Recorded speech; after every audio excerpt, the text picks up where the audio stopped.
my outside voice, so it'll be all right. I'm Robert Thomas. I'm the Executive Director for the moment of the Baltimore Public Markets Corporation, under which is Broadway Market. So we're here to talk a little bit about Broadway. This is going to be part presentation, part listening session, and we have a team assembled.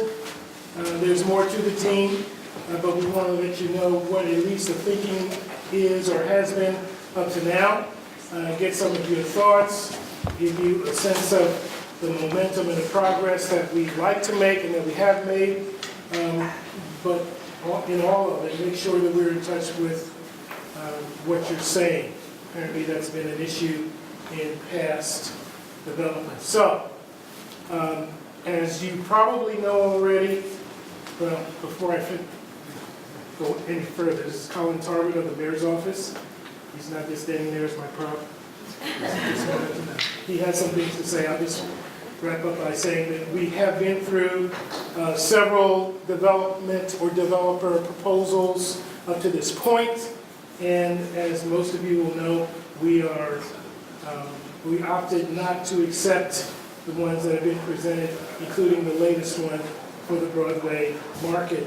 Instead, the Baltimore Public Markets Corporation and the city are joining forces with the team that we're assembling to actually get this done.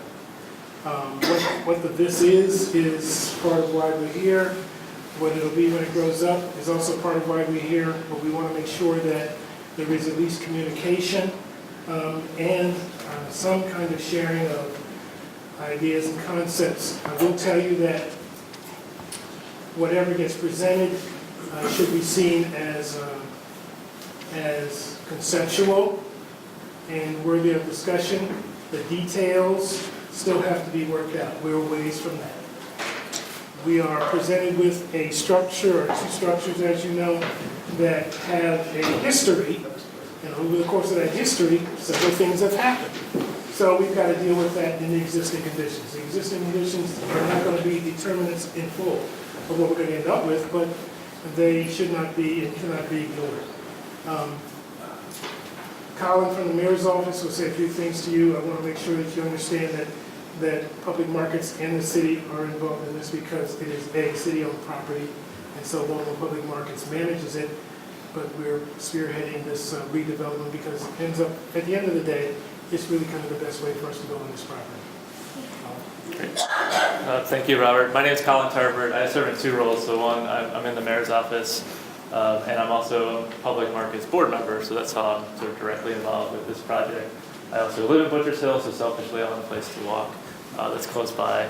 And the building's been vacant for a long time. If people can't hear, you're going to have to move up because we didn't like, but I will try to project as much as possible. So I'm excited about this. Been working with Robert and the team. You're going to hear from our architects, PIKL tonight, who we hired within the last couple weeks, so they really haven't started. This is really the kickoff of the project. As Robert said, we wanted to get all the feedback and your thoughts on what you want to see at Broadway, and hopefully incorporate those ideas into a new project that ultimately is a centerpiece for the community. My vision is for economic development, that this project helps, guide further development up along the Broadway corridor, which I think a lot of people want to see. So just logistically, we have sign-in sheets at the front. So if you didn't sign in, please make sure you sign in before you leave. I also want to recognize Michael from Councilman Cohen's office here, just to participate and listen as well. And I think initiative, but we don't have the expertise, so we brought in Dominic Wicker, who has experience in development and recently completed the Mount Vernon Marketplace project, and as our architects as well. So I think with that, we'll go ahead and turn it over to Pal and Pavlina to start the presentation, the dialogue. Thanks for everyone's participation. You should mention that we're not hiding or hoarding the hors d'oeuvres back there, so feel free. So I'll do my best again to project as well. And so my colleague here, this is Pavlina Elieva. She's my partner at PIKL Studio. I'm co-owner at PIKL Studio. And what I want to do here, the presentation, it's really like they mentioned, we just got off. So we're not presenting a concept design or anything like that today. We're literally just going to provide sort of just some references and background of stuff that you probably already know, so I'm going to be very brief with the slideshow. It's really just for us to have sort of a background, something that we can refer to. Most importantly for us today, I think, is that we wanted to engage you guys, introduce the team, and then just kind of get back to the table of talking about everybody's concerns and have a discussion, talk about moving forward and what some of the implications that we're already talking about now, parameters and so forth. And really just kind of have a good open discussion today. Now I know that you guys have been doing this for many, many years now, and I've seen even video footage of you guys going through a series of these kinds of things. So we're not going to, you know, our intention tonight is not going to just write down a bunch of stuff and really kind of go through that process for you again. We really are trying to be strategic this time around, and we hope that this will be something that will actually move forward and really get this thing going for you guys. So with that, we'll just kind of jump right in and introduce the team. So as they talked about before, and I apologize again, we're kind of testing out this room, and some of the text is going to be a little bit small for you guys, so I apologize.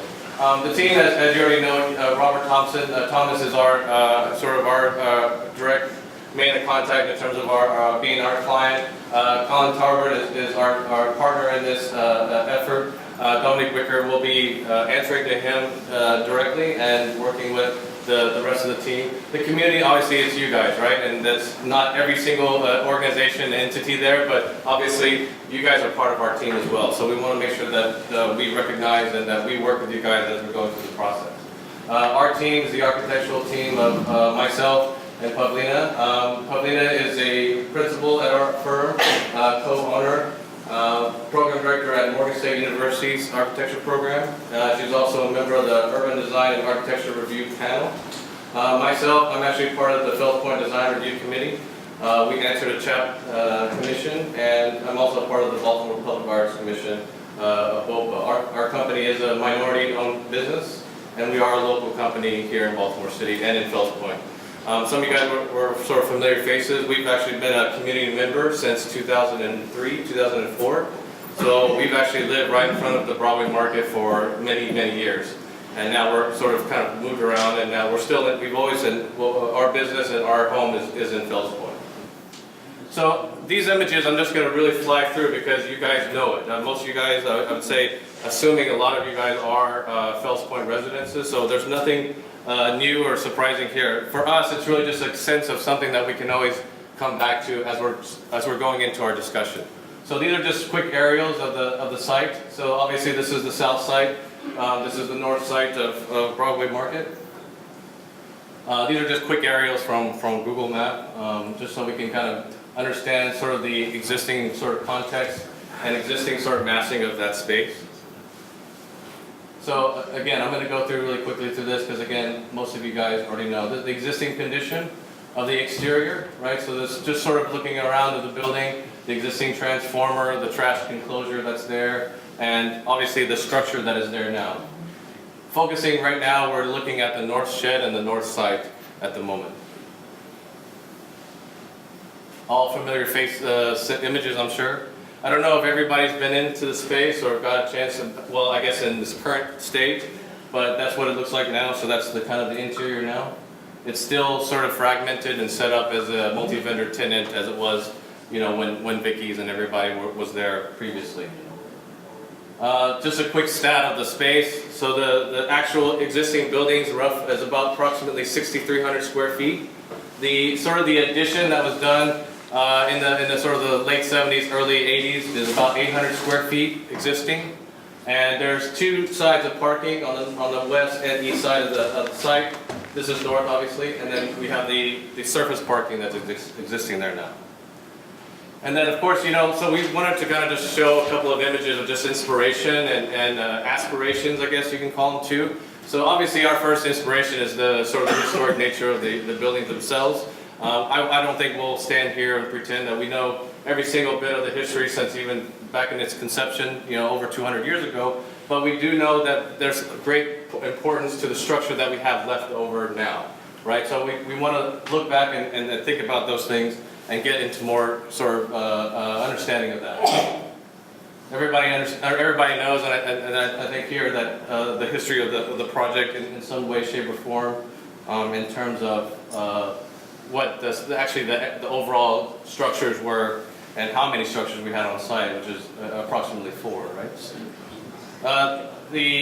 The team, again, we're going back to the team that we're made of. So our company just recently did our house. So we come with that expertise of a really brand new sort of multi-vendor food hall in Baltimore City. Dominic Wicker comes with his expertise from Mount Vernon Marketplace. Continuing with our effort, we're working on a number of actually new food halls in the region. So we're doing one in Wilmington, Delaware, another multi-vendor food hall. Working on some other stuff kind of in the region as well, and a lot of hospitality projects. So just in our experience, food service is something that we're doing a lot of these days.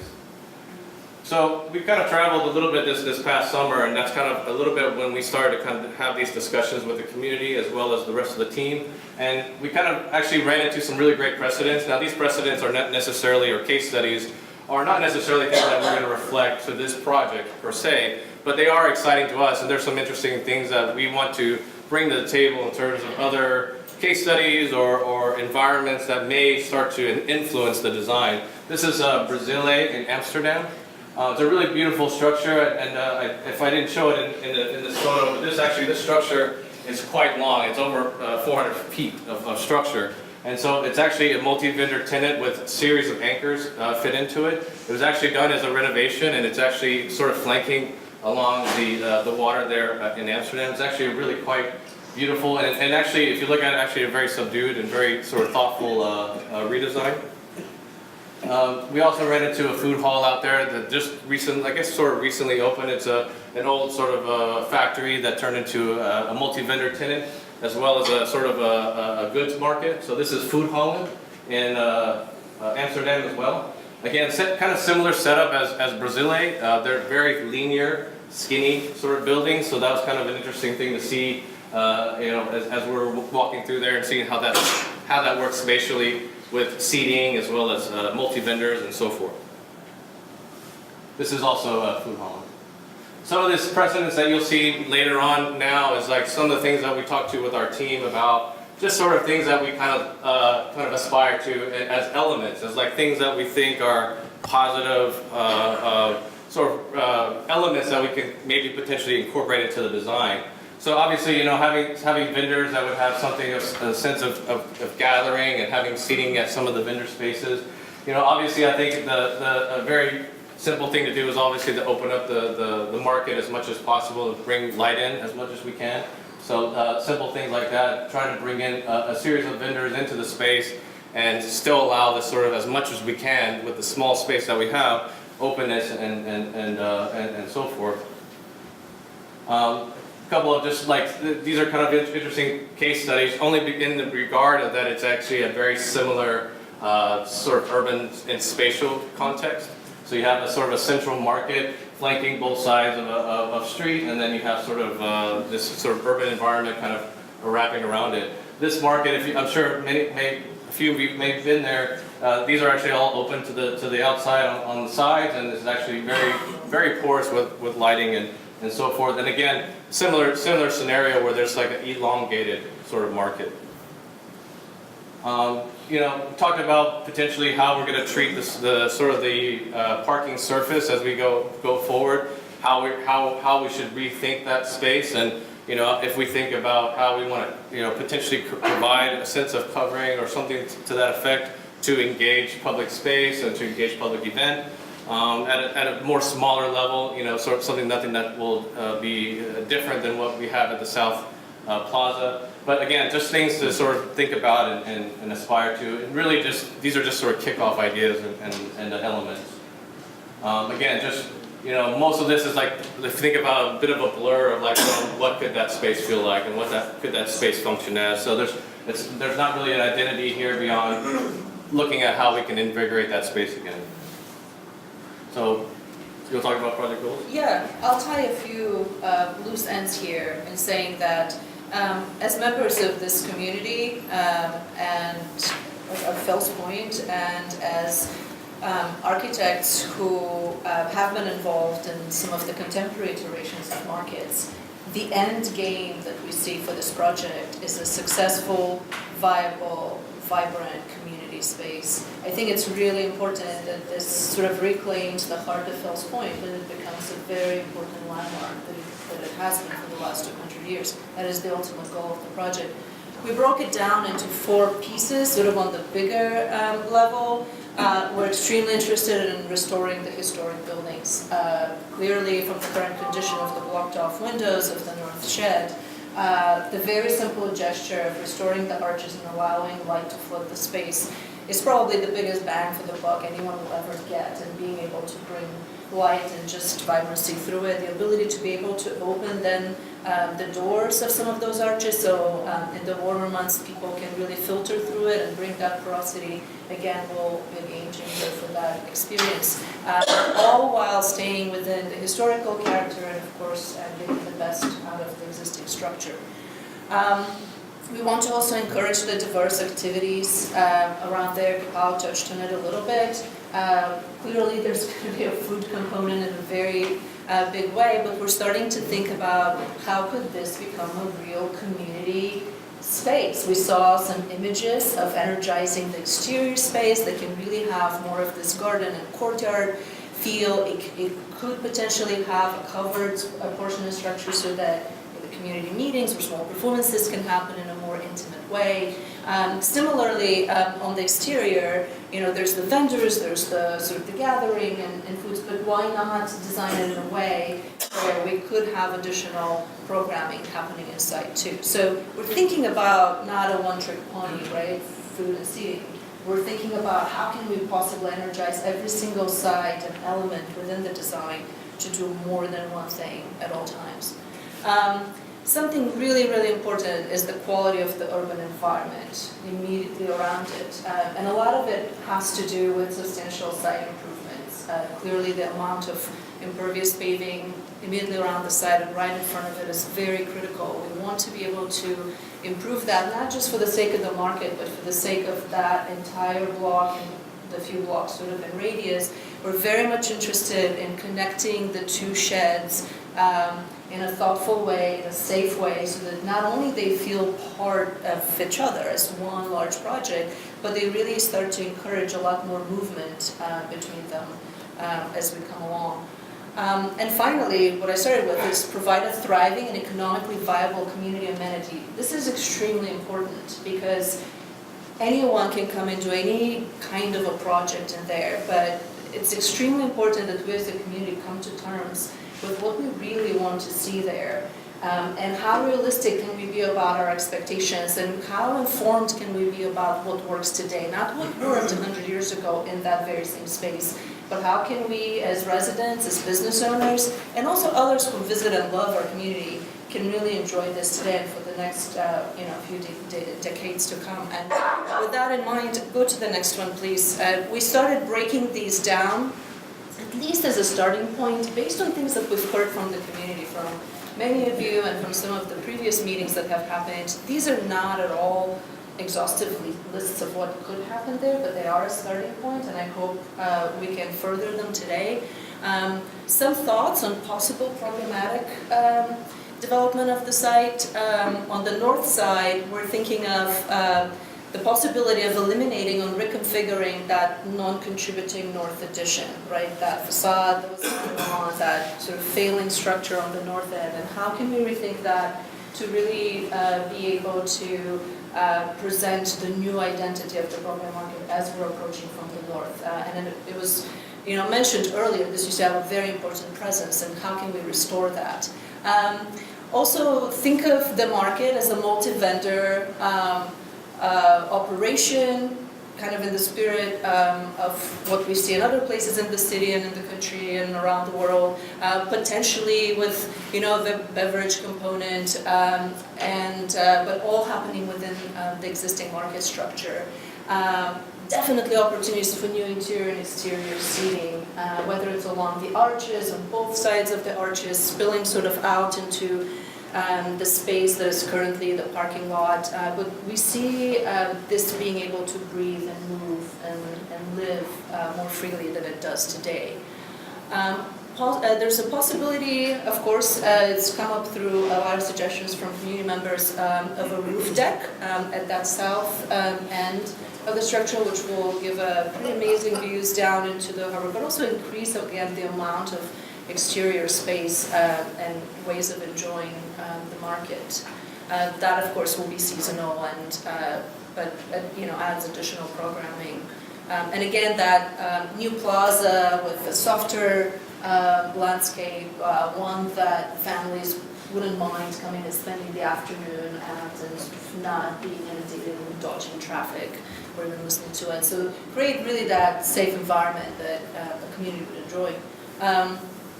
Moving to the south side, definitely connecting the two market sheds is a strong goal. And potential programming possibilities there is of a single anchor vendor within the existing structure. Again, additional new interior and exterior seating, sort of taking advantage of the current parking lot and really rethinking it and restoring it into a more active and vibrant community space with, again, softer landscape. So revisioning that entire feel for that stretch into an anchor location. I think we have one more. The design criteria, so the things that we're sort of starting to establish as kind of the heart of the project, and we really look forward to your discussions and really enhancing this further. But a new visual identity for both sheds of the market as one Broadway market destination. Opening the existing archways, of course, on both sides. We mentioned that widen the east and west sidewalks that are currently taken by parking on the sides of the market, so to allow for more movement for pedestrians and for seating. Create the programmable plaza, celebrate the historic structures while thoughtfully introducing new contemporary elements inside and out. And of course address the current sort of sore items such as the trash enclosures, the transformers, and really start to integrate them and bring them up to speed with the rest of the buildings, the rooftop equipment and all that. And finally provide this continuity and vision of the north and south sheds. A summary of the goals that we mentioned earlier. Again, these are not new things. They've been mentioned in a variety of different exercises, with a lot of different community members, and we really look forward to learning more today. This concludes in a way the bit where we introduce ourselves and our starting point. We want you to know that we haven't designed, we come with no preconceived notions, other than wanting to see something extraordinarily successful happen there for all of us. There is no other interest in this project. That is the only end goal. So these are just some of the big items that we hope to walk away with today in terms of your thoughts on that. And I know everyone's been through these discussions before, and it can be everything and anything, and you know that we can't meet every single wish list item, and you know that we can't make everyone happy, and I'm sure at least half of you have been involved in projects that were designed by a committee, and you know that there's all this compromise that happens at the end. But what we can do today as a community is walk away with a pretty clear idea of where we want to be, both on the big picture of things, but also on some of the smaller things, on the identity of the markets, on this exterior and interior quality, and what do we want those spaces to feel like? How do we treat the entries, especially these key ones on the north that really start to express the market? The outdoor spaces, the additions, the various vendors, and the kinds of activities that you want to see. This will really give us some really solid material to move forward with through the design phase and be able to share it with you shortly. So thank you again for listening to the introduction. We would like to open the floor to comments and expressing ideas. Basic ground rules is to allow everybody to express their opinion. Please try to keep it short so that we can hear from as many people as possible. We'll take notes and mostly refrain from reacting in any way or answering unless you have a direct question. So please, if you have a direct question towards us or the rest of our team, state it clearly, then we'll be happy to address it. Thank you. Well done with the marketplace, our house, and also the Vernon marketplace. They're fantastic. They're great destinations. I just saw that our house was the biggest Uber destination in the city. And Lyft. Great, both. Well done. So from our house, and I'm sure you've done the market research, from Mount Vernon Marketplace and our house, how many other restaurants, liquor licenses are within a quarter-mile radius of both of those destinations? Or have you not done that research?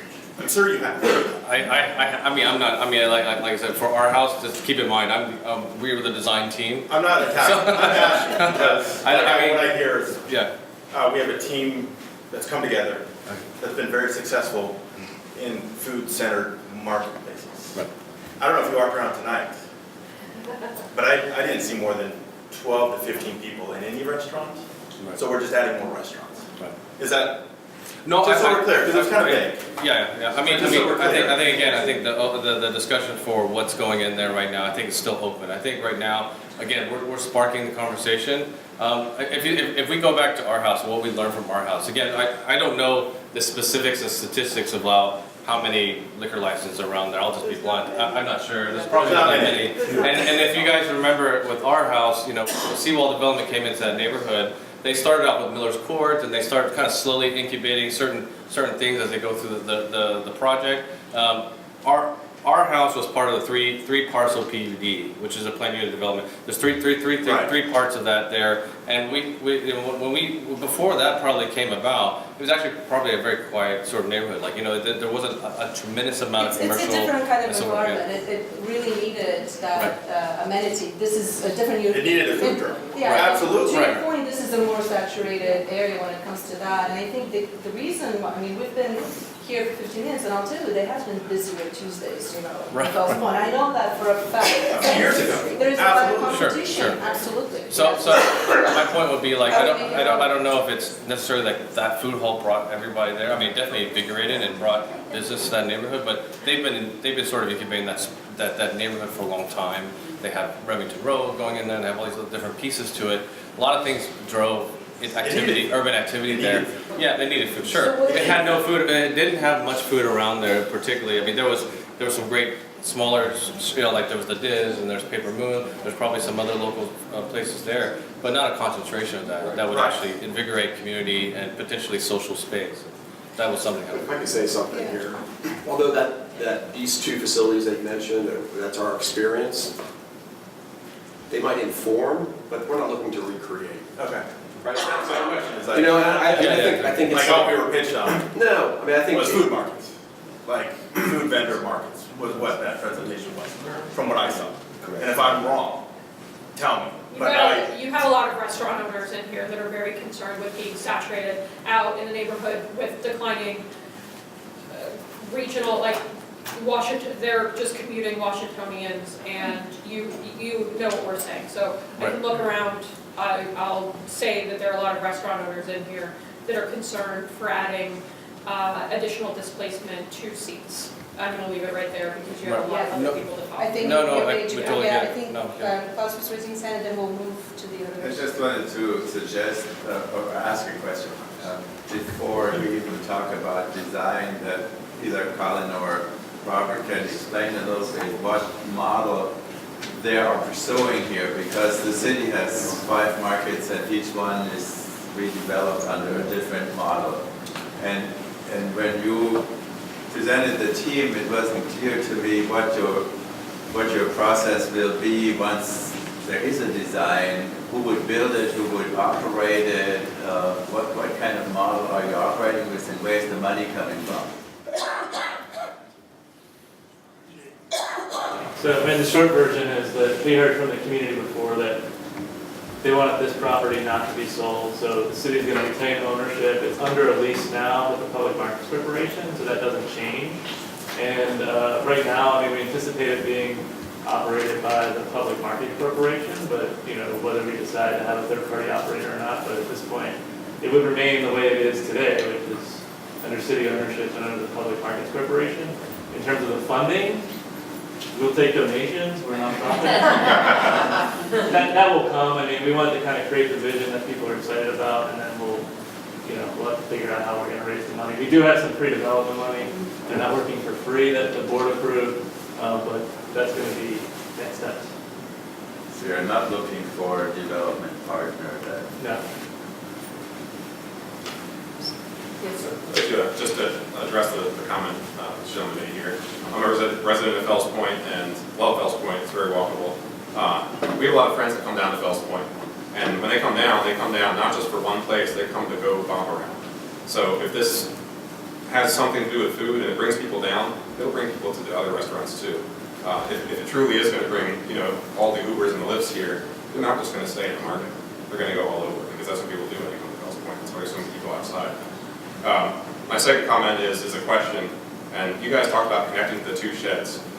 Is that more of a metaphor for something, or you physically connect them somehow? No, it's more about really actually, even at the very basic level, making it safe to cross between the two. Right. So think from that point of connection, I mean, visually, mostly through the streetscape and the landscape, but we want to make this a much more coherent and safe way to traverse and to really, because right now there's a barrier of sorts. We have to fix that. That needs to work right away. Hello, everyone. I think I'd like to second in terms of what you're saying, that one of the goals of this project is to add diversity.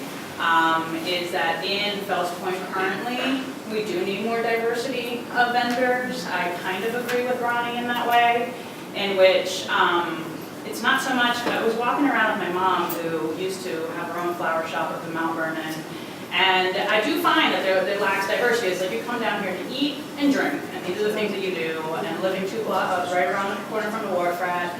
It would be nice to have some more availability, right, of what we can offer beyond the food and drink, and I think there's a lot of opportunity there.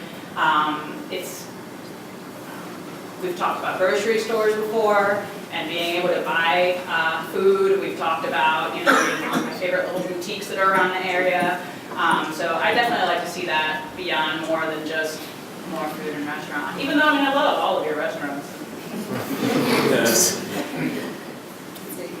I apologize, we're probably kind of working Yeah, our we'll way work this our way. way, because it started, the hand started here, but I was amazing raising for a while. the street, and what I noticed it brings people to the neighborhoods that Saturday farmers market. And if that could be, if the farmers market could somehow be incorporated in that, that would seem to work. And I also would like to see the Araber, horse-drawn horses come back. They were great. People put their magnets. Maybe the vendors could supply the horses. The horses maybe could be stable, I don't know, put them up Broadway, there's an empty lot. Maybe something like that. But I think the farmers market brings people and doesn't compete. So that's a successful model. I'd like to see maybe that expanded. I'll just make one comment to keep in mind is that, as much as we're talking about the market itself, and we are very conscious about that it's sitting in the midst of urban fabric. Already existing businesses, there's always a plaza that's being renovated, slowly but surely, and it's almost done. And so there's a lot of things that we understand that this thing is not going to save the world. This one Broadway market, this one little building is not going to, or two sets of buildings, let's say, is not going to be the end all be all. We understand that it has to work with, the things that are around it. So as a community member, and I'm sure, and being here with you guys and living here and going frequently to these establishments, these are great. They need to stay. So I think if any vendors come, food or not, need to not compete, and try to sort of, accommodate some kind of flexibility and diversity, but not, I don't think we're bringing big box things here. I don't think that we're bringing things that are going to be like, 10 different places and in one location, and they're jockeying for position. I hope that we're going to be looking at vendors that are going to bring diversity. They're going to potentially going to work together and work with each other, and not to the point where we're going to be fighting against each other. It's like, am I the best burger place versus the not? We have to understand that there's an existing context here. And I as a community member, I want to be thoughtful to that. And as a designer, we have to work with the team to make sure we can try to do that. So. Hands on this side. I just had a suggestion regarding vendors is, thinking about, rethinking the stores, in a mall space, and what if most of the vendor spaces were the size of your table? And that's one of the things that's brilliant about the farmers market is that they're not these giant 3,000 square foot stores. They're like 10 by 10, 10 by 20, and you can make a lot more space for a lot more vendors with smaller spaces, make their rent a lot more manageable. And you have more people on their Facebooks saying, hey, come on down to our cool market. You know, and I think it's like, you know, like we want vegetables and fresh things like that, but I think it's less about getting it cheaper than Whole Foods, and it's more about we want to buy it from someone that's like a real person, you know, and that's what works at the farmer's market. Right. So, That makes sense. yeah. That makes sense. Real quick, Ron Furman from Max's. Couple things, real fast. How many markets in Baltimore City are profitable right now? I think one. Our house is going to be good, I'm sorry. And, you know, the model, from what I've been told, it doesn't work anymore. The small stall market just does not work financially. That's number one. Number two, how many parking spaces are we going to lose, Mark, when you come down here? And from what I understand, we're going to lose the south shed, we're going to lose the whole parking lot there. The north shed, you're talking about taking that area where the parking space is and making it public space, you know.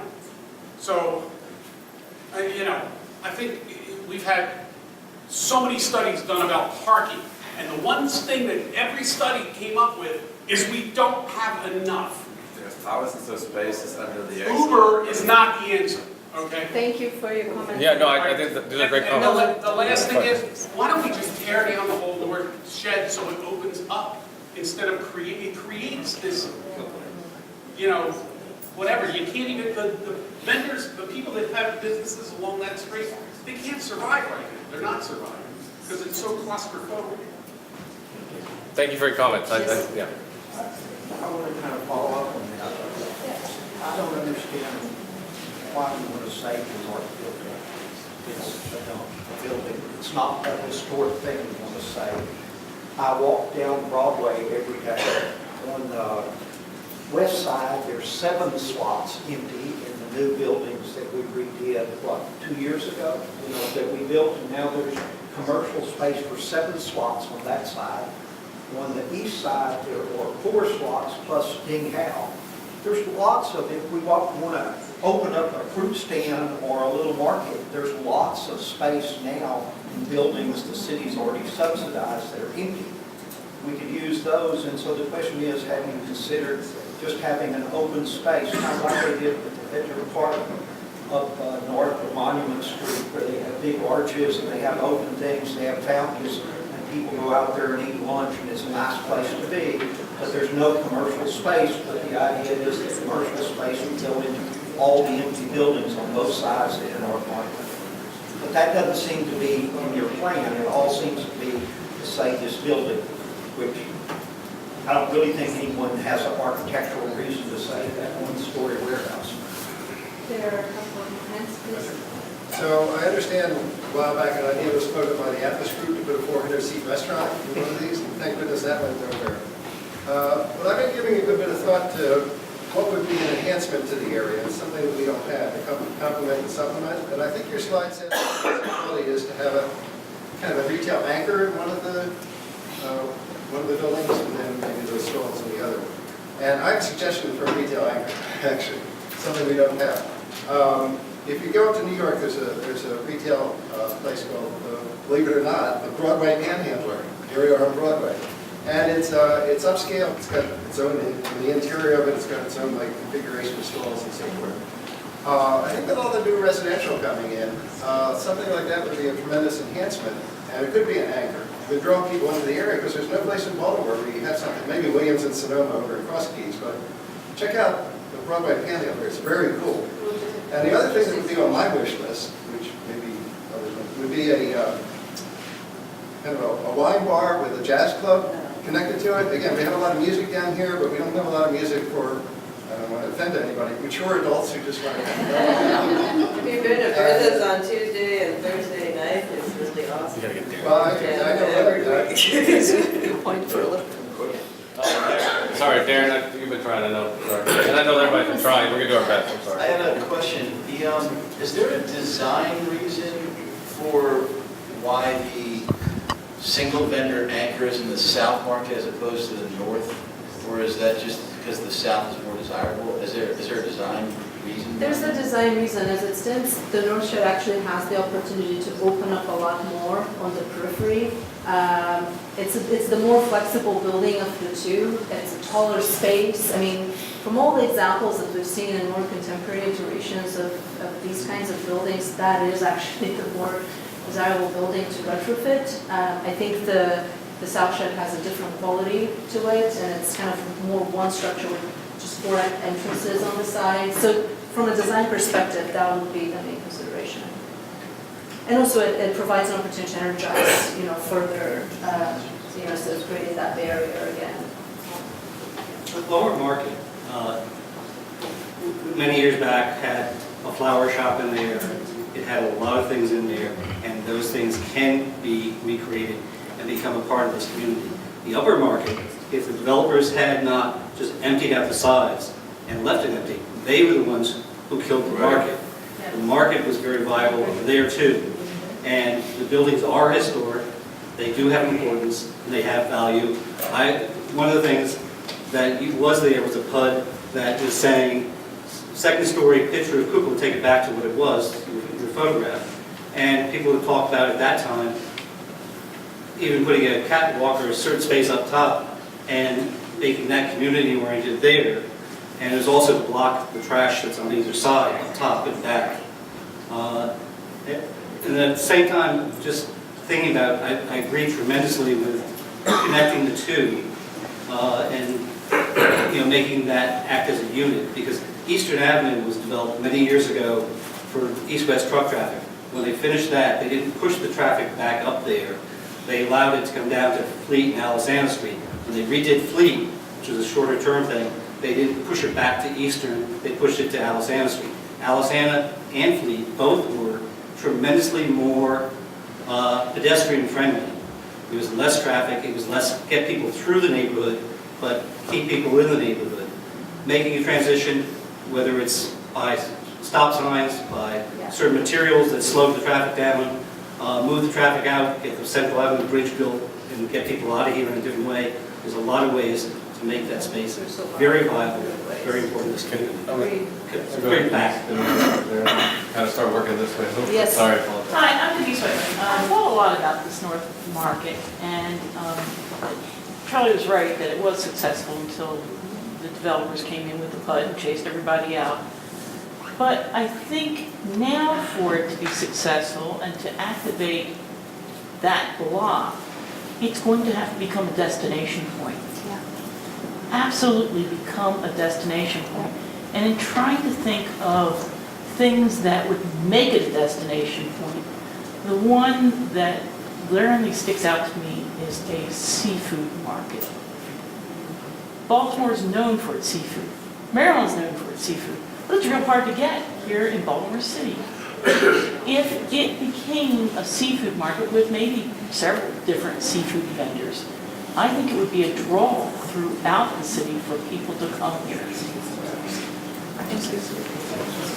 Yes, hello, my name is Howard Barshop. I do not live in Fells Point. My family's been down here in real estate since 1928, so we're not far from our 100-year anniversary. I envision, first of all, I can tell you, I watched the south end of the market with fire in the early 60s. So I can tell you, it's not anything like it ever was. The North Shed is not a significant structure. What I envision is A, addressing the issues. Yes, there's a lot of building vacancies in the 600 block and 700 block, and in fact, in the last 20 years, they have not been mostly filled for the continual period.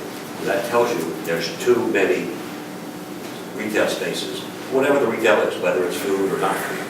There's too many. So to create a lot more of those, unless you've got some really different situation, is not going to be helpful. It would be nice to have this market where the people who live here would use it. Anyone else who wants to come, obviously. But there is, the closest food store is either way down Boston Street, not walkable, or Whole Foods, which is also getting a block closer and larger, but rather expensive. And this young lady said, like to buy from local people and do the thing. So yes, I think you could take this with you. You could take things like have a seafood operation in there, whatever's in there, and you could have a fresh chicken place and fresh this. Food people could prepare. You could even have a little educational facility there. It could me one moment. What I envision, and I agree to put these together, what I envision is tearing down exactly everything that's there. Building a two-story structure, the first story, and they would be connected. Between them would be a tunnel to take Alexander Street to make it active. But you could close it off for things like festivals and special times. Up top, I envision from the south end, for example, let it be parking up top for residents and for business owners. You'll then leave all the parking along Broadway for people to come in and go in and out. Right now, you have people who work in these places, whether it's Teresa's or whatever it's called now, Vicky's. They park there for 12 hours a day. Well, that's not helping anybody's business.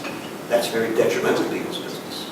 The other side is you could close down the 600 block for traffic control. You could close down the 600 block where it's block at night and make the whole square and the 700 block an open bar center. Everybody would win.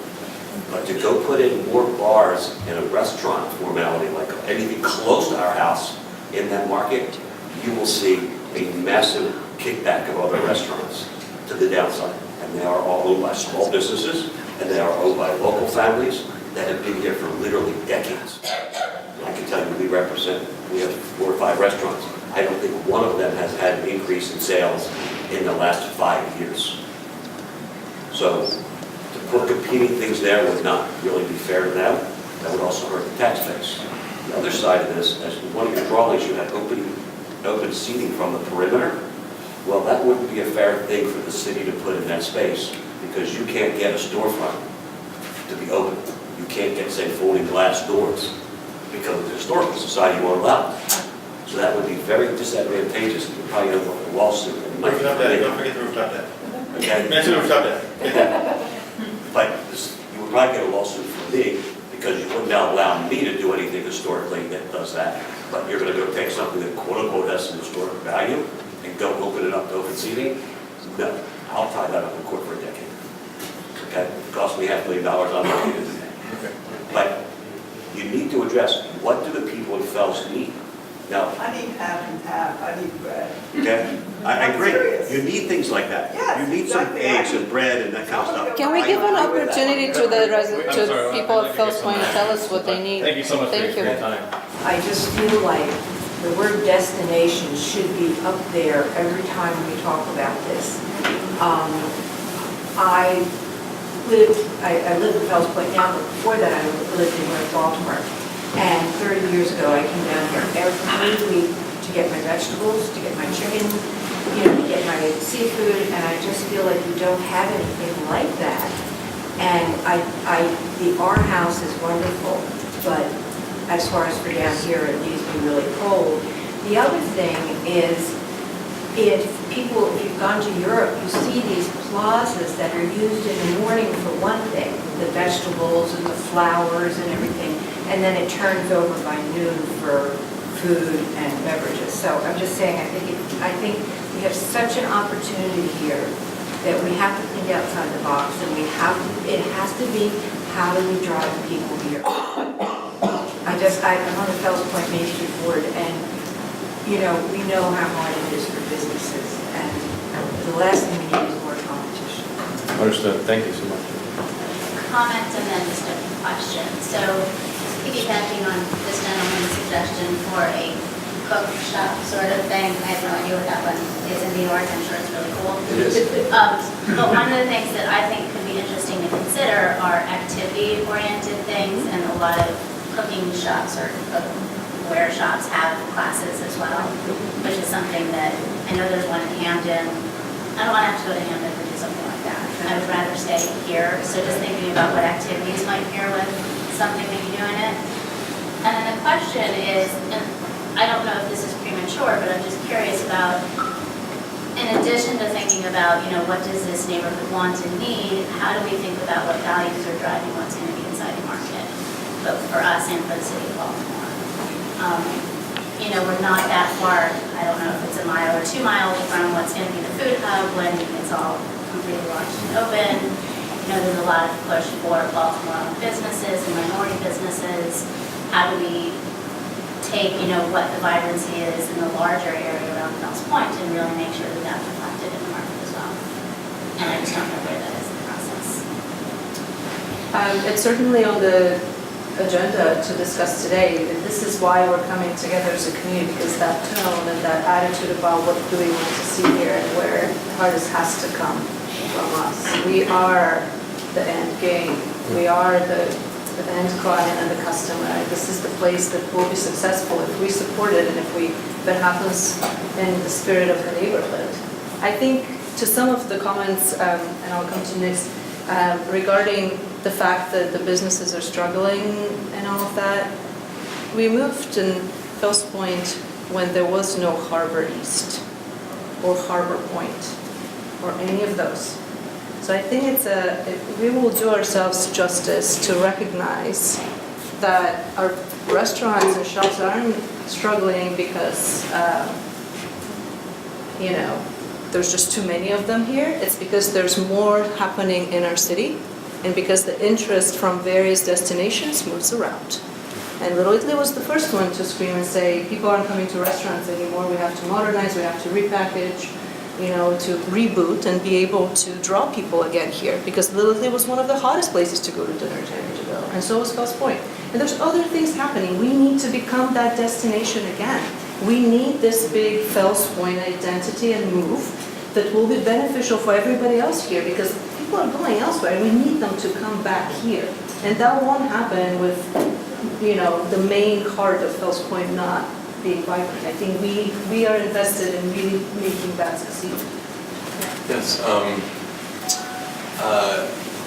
I don't think people really realize the effect of that market and that large building being closed for so long has had on local business. It's had an amazingly depressing effect, even with many millions of dollars spent on either side of the market. Those storefronts have failed because they're looking at a huge empty space that's really it's just dismal. And so once the lights are turned back on, there will be a huge change for businesses in Fells Point. It'll be noticeable. I was there when the market was open. Both markets were active, and the doors were swinging open all the time. And those people were parking, going into the various businesses. And there does need to be more retail in Fells Point that provides these services. So when people do come down, they can have a number of reasons for that purpose, and they can fill a number of things off their checklist. So it's hard to, I guess, imagine what's not there, or sort of the missing piece here for so long has been the incredible long time the city has taken to do something different. So I'm going to feed off of that. First, you've got the market that's gone, then you've got the red line that isn't coming. Nobody's going to come into those places. Then you've ripped up Broadway Square, then you've ripped up Thames Street while they're putting in cellular stuff or the Kendrick. Then you've got Freddie Gray. So it's not one thing or another, it's just a non-stop attack. They can keep postponing for another year, holding out for another year. They need help now, so we don't drag this on forever while we discuss every little piece until it's absolutely perfect. Because if you're waiting for perfect, you're not going to save these businesses. And do it in a way where you're not tearing up everything and taking away all the parking and taking away the streets and they need people moving in and out. And if you have retail around here as well as the restaurants, I love the restaurants. The retail that's here, I really like, but I live around here, so, but if I came here, I would love to go to a restaurant for lunch and have something to do between lunch and sticking around for dinner. I've already found my parking place. Let me stay for the day. If we had more retail shops, I could wander in and out. But there's a handful, and most of them are torn up because of the streets. And when they tore up Thames Street, they really messed up the Belgian blocks because now there's bigger spaces between where you can twist your ankle. So don't get rid of the Belgian block, but fill in those spaces so I don't twist my ankle every time I walk down it. And if I don't, neither will you or whoever. But make it so that you can walk across the street. You're not just looking for cars, but I'm looking down at the street. So, yeah, attention. Thank you. And Broadway Market, Hammer is fantastic. They do get classes. We'll have to definitely do that this year. I'm sorry, you were trying. Yeah, hi, I'm Jamie Stankia. I own the Litter Rat. It is the vintage boutique formerly known as Store Trash. I sit and look at the market every day that I'm in the shop. I would love to see something awesome go in there that attracts more people to Fells Point. I have very significant concerns about the amount of time that it will be to get something in there, what that'll do for my business, which is right next to the market, and the parking. That, I mean, if you take away our parking, that is definitely going to hurt small businesses. I promise you, I do promise you. We're doing our best, I'm sorry.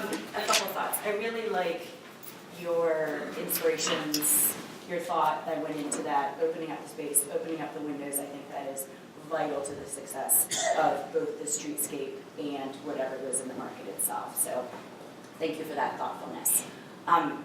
I like also what Denise said in terms of destination. It needs to be, we want to come to this.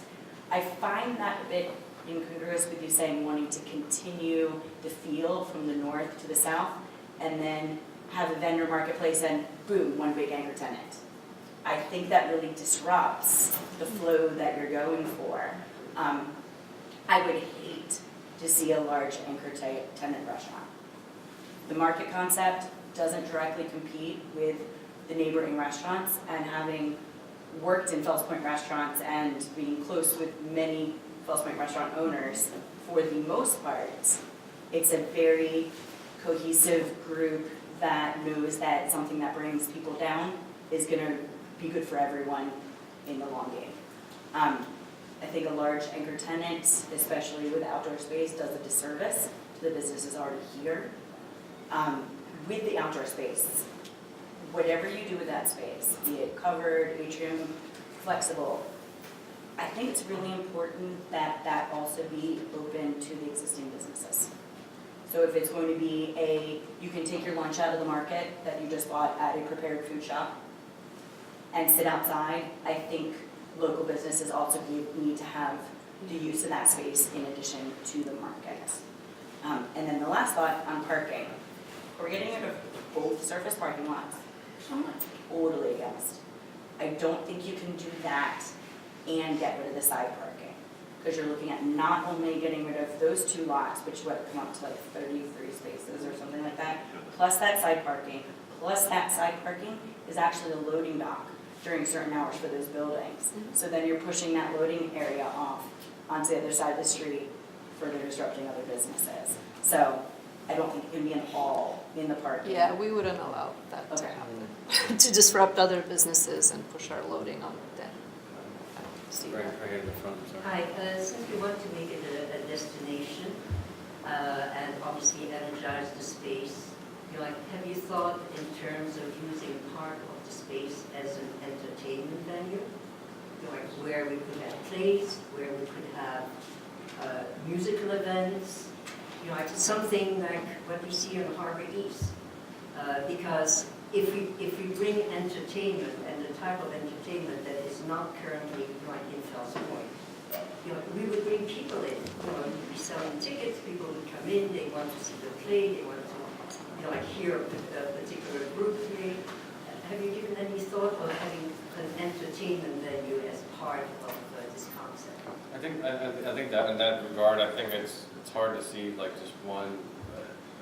If we don't think about some sort of hybridization, I guess, at least into the North Shed, is mostly what we're focusing on a little bit there.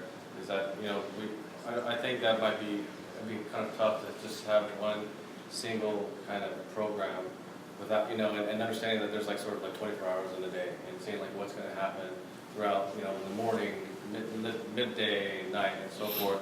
Is there going to be 24 hours, 7 days a week of entertainment happening in that space? I don't know. My first inclination is like I think there's something to be said about activating, obviously, and activating some kind of entertainment in certain cases at certain scales. But I don't know if a single venue without any other hybridization program would be beneficial to that space. But that's my initial thought. But I think it's part of the vision for the exterior space. That's why we're talking about the exterior. Oh, I'm sorry. I thought you were talking about It's definitely part of the initial thinking. And, and I felt if the entertainment space, is outdoors, it wouldn't take away from the rest of the market concept. And it would not be something that would be going on all day. It would be evenings. It would only be certain days of the week. So it's not like something permanent that would be there like a vendor. It is absolutely part of this idea of bringing as much activity and varied activity of different parts of the day there. It's the only way to keep it alive. I think this is a question for the mayor's office. The traffic pattern, I think we can all acknowledge with Harbor East expanding, and I worked in Harbor East also, has really hindered Fells Point because it's changed the way that you traverse the neighborhood entirely. Is there a radius limitation on the street closure? Because I'm assuming that Broadway is going to need to be closed at some point between Fleet and Alisana or Fleet and Thames to renovate.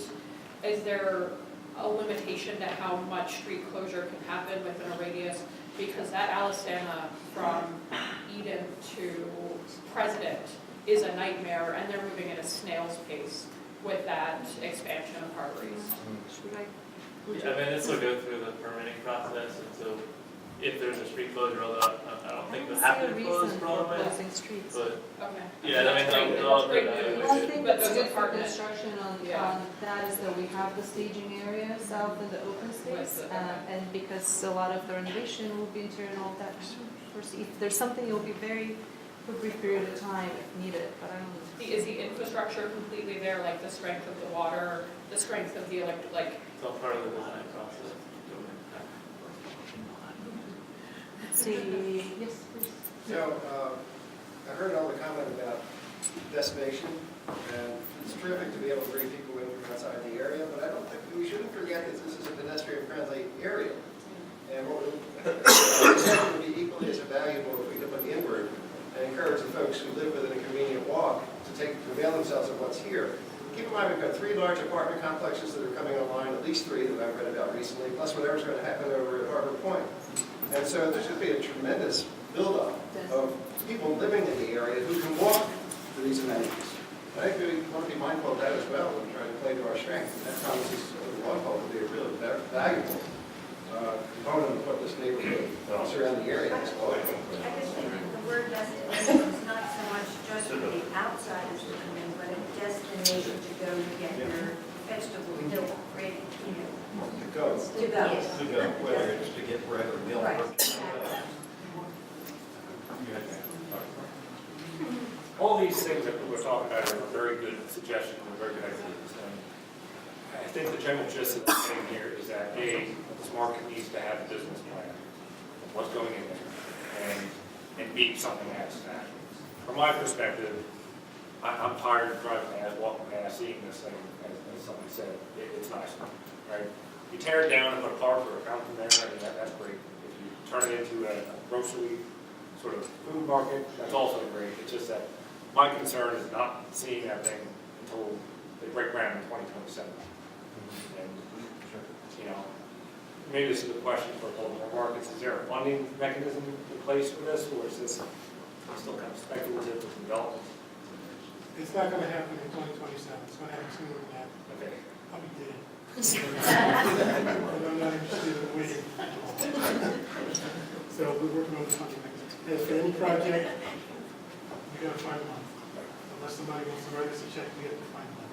And so we're working with the city. The city's not our, fat daddy pocketbook either. So we're going to find a number of different. We're doing this over and over again, at least 3 or 4 times concurrently, to develop the other markets that are doing that. So funding mechanisms are going to have to be from several places. We'll get the capital stack together, we'll get together.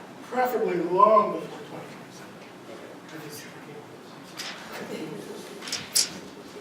Yeah. Since the city owns the market and it's been empty for a very long time, and whatever comes next is still going to take a little while, why can't we consider things like pop-up shops? Yeah, as like something that, like right now or throughout the construction time? Not tomorrow, Right. but within the next 6 to 8 months, just as sort of temporary Right. spaces for people.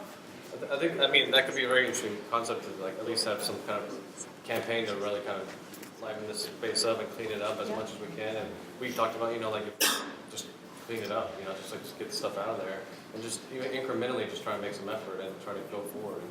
And like you said, and everybody said here, and I think everybody knows that, again, we've been staring at it since we've been around. Well, we witnessed it when it was working. We've been here for that long, enough for that time, but also seen it that it's been the way it is. So anything that we can get to activate it and get it lively, as community members, we selfishly want it to. So I think that'd be a really great, interesting campaign. We just have to sort of see. It's a great suggestion because it will help build interest. It will start to create a buzz, and I think that would be a very good strategy, in the process while everything else is falling into place to really start to use the space. Yeah. That's a good point because the New Orleans French Market, those people have to bid every month for their space. So what doesn't work, those people stop and the next person bids more. And these people are like on the phone or online or they show up every week, like at the time so they can make sure that they maintain their space. So that's great. Okay. Great, thank you for the comments. David, in the back, I'm sorry. I've listened to a number of comments and I've lived here almost 40 years and I would love to have the market come back. As Charlie was talking about with vendors, they were butchers, they were people who sold fish, flowers. I mean, it was wonderful. And you could walk to it. And I think that's the point that someone just made, that Fells Point is a walkable environment. Cars are, maybe we should rethink how automobiles interact with Fells Point. And we want to go back to a walkable neighborhood where you can see your neighbors in the market, you can walk through it, you can have a cup of coffee, you can talk with the fishmonger. I mean, that's what I did 40 years ago. And it disappeared. And now we're on the cusp of it coming back. So I guess my thought would be anything you can do to reinforce the idea of a neighborhood market that can become a destination for people in Harbor East, for people in Canton, the idea of walking along the promenade. I think that really becomes the image, a walkable urban market. The one example I know of is in New Orleans with Cafe Du Monde. When you sit there, it's just this wonderful atmosphere where there are people coming and going. You have a donut, you have a coffee, you walk around. And that's what I think the market should be. It should be for the people who live here, and it creates a destination for others coming in. So if anything, if we come back and create the image of this market again, I think that would be, for me, that would be great. Thank you, David. Thank you so much. Go here. I'm not going to repeat all the things that I agree with, but in as much as we're also doing a wish list, and we're talking about other cities and what we enjoy, one of the things that I miss a lot, just in Chicago and other cities, rooftops.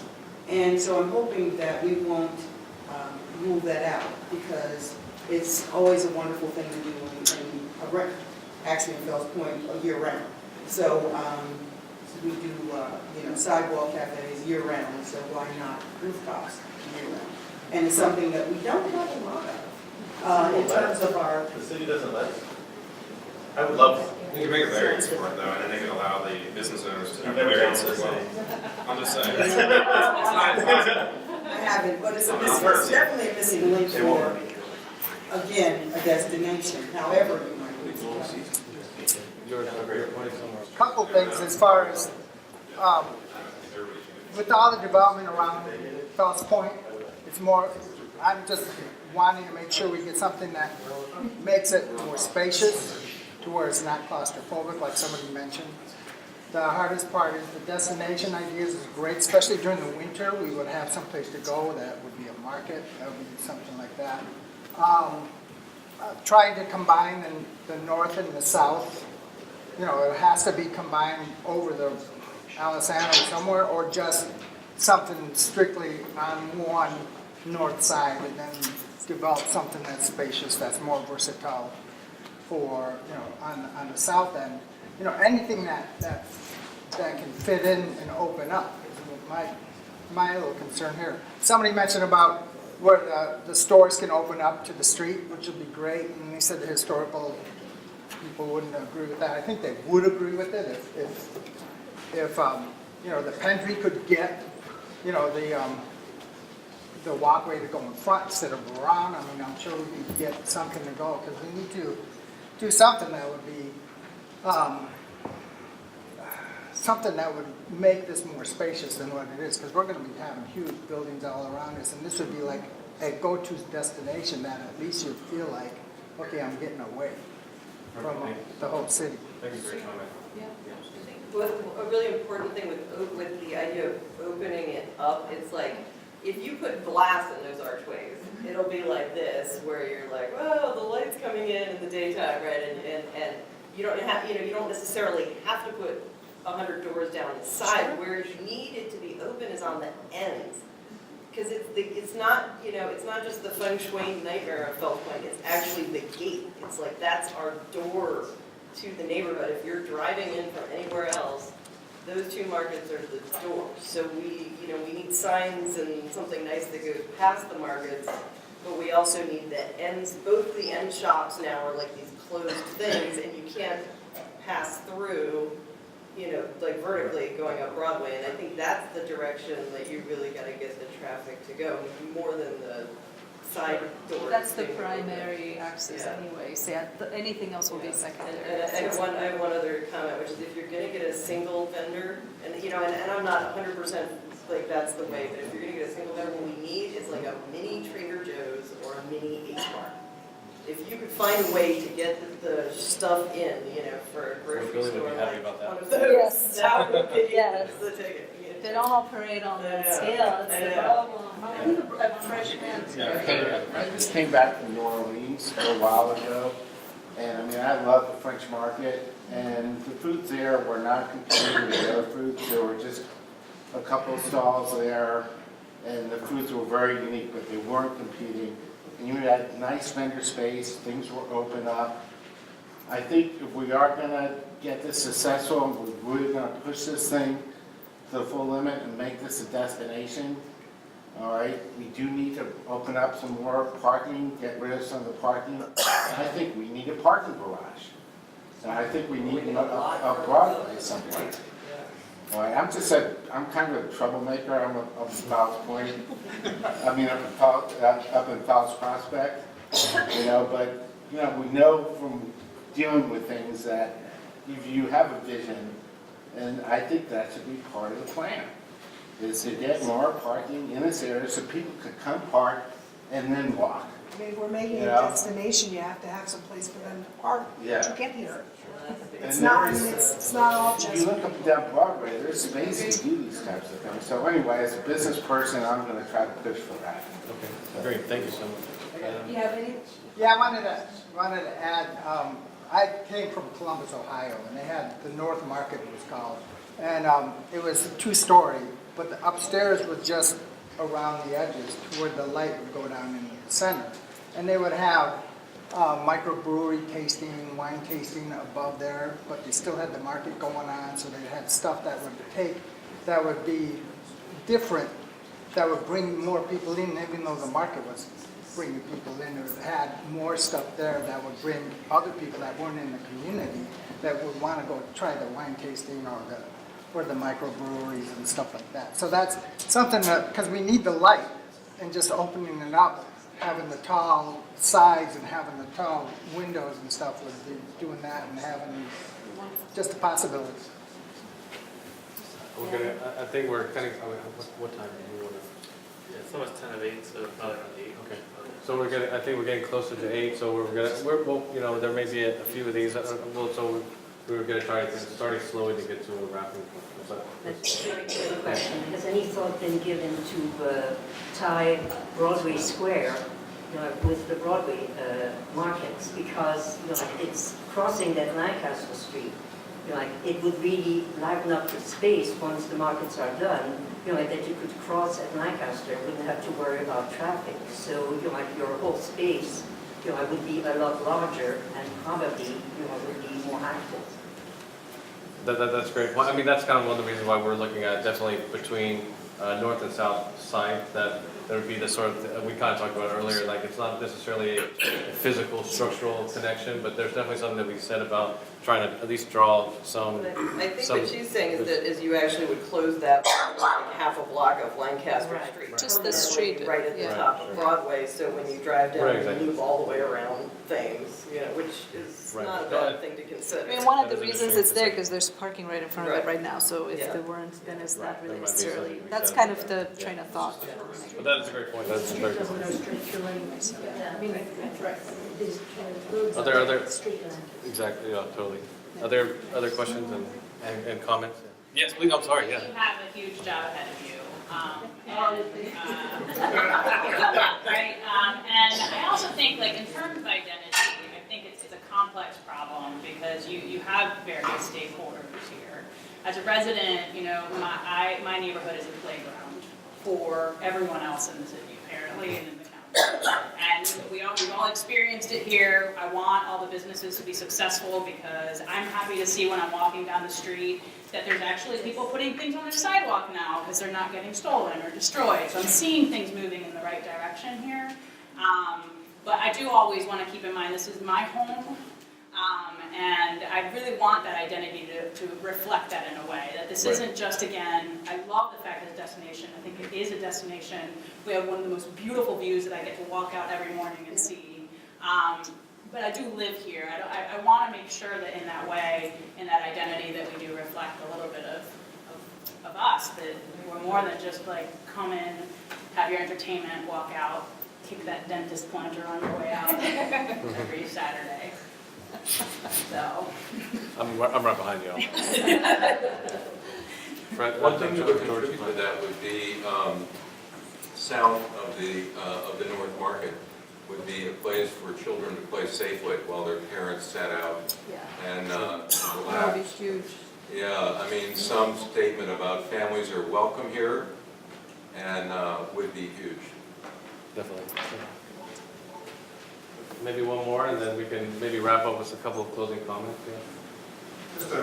I've just been doing a lot of active listening here, and I've been struck by a couple things here that I was not aware of. I've been a resident in the area for about the last 8 years, and the challenges of all the restaurant owners and current shop owners and recognizing it is huge. And we should not discount that, because I agree that we try to bring in more of a similar type of vibe, restaurants and eating places. It's just going to be detrimental for everyone. I happen to be one of gone to a lot of places around the country, and what I always seem to attract me, what attracts people are open spaces. And such things as even putting in the playground, putting in sculpture garden, places that people can come to enjoy life, an amphitheater for entertainment. I think personally that we should take both sheds down and turn it into a big, wide open plaza with some of these elements put in there that would help bring people there as a destination. Because I agree with you entirely. Why don't we get a destination?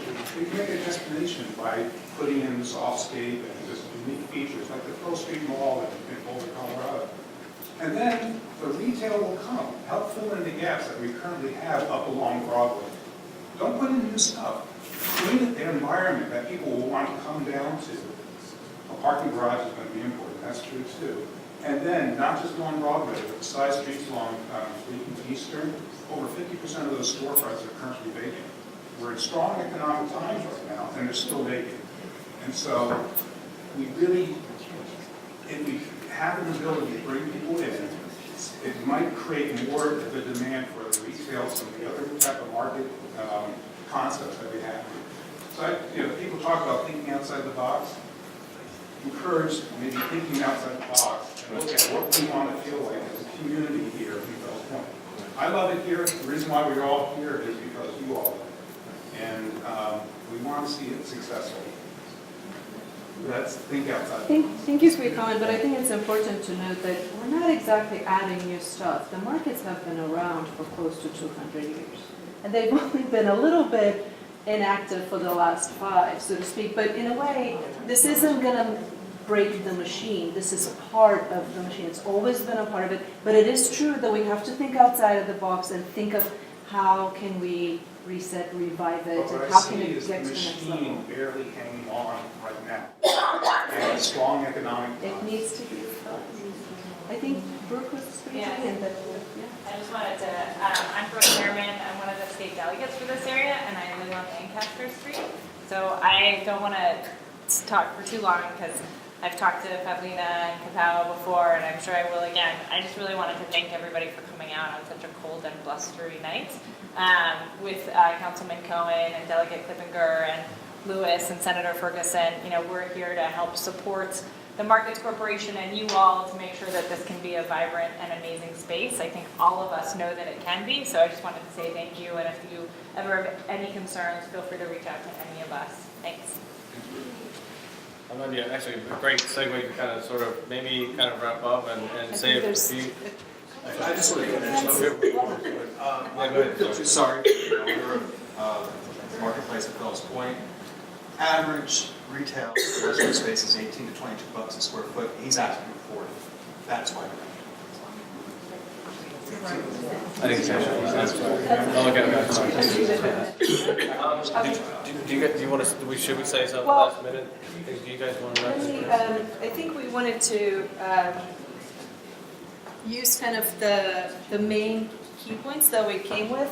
These were the things that we wanted to ask you about, and I think we heard quite a bit of feedback on a lot of them. This is what we need to really get started, to start thinking about how to attack it, how to approach it, put everything in mind. I think that first notion of identity, we now nailed it as destination. This really has to speak for Fells Point, and it needs to become of the community. We heard a few different ideas about the exterior and the interior, openings, no openings, and all that. So we're going to get to the drawing board, start to see how that starts to shape up. The entries, very vocal about it, naturally connecting the main long axes and having that presence of the entries is important. Some porosity on the periphery in a meaningful, thoughtful way, where needed, of course, would be wonderful as well. Outdoor space, we had a few different, attitudes towards it, more parking, more outdoor space, blow it out, even more outdoor space, there's the full gamut. We'll study that as well. We'll consider a lot of different opportunities.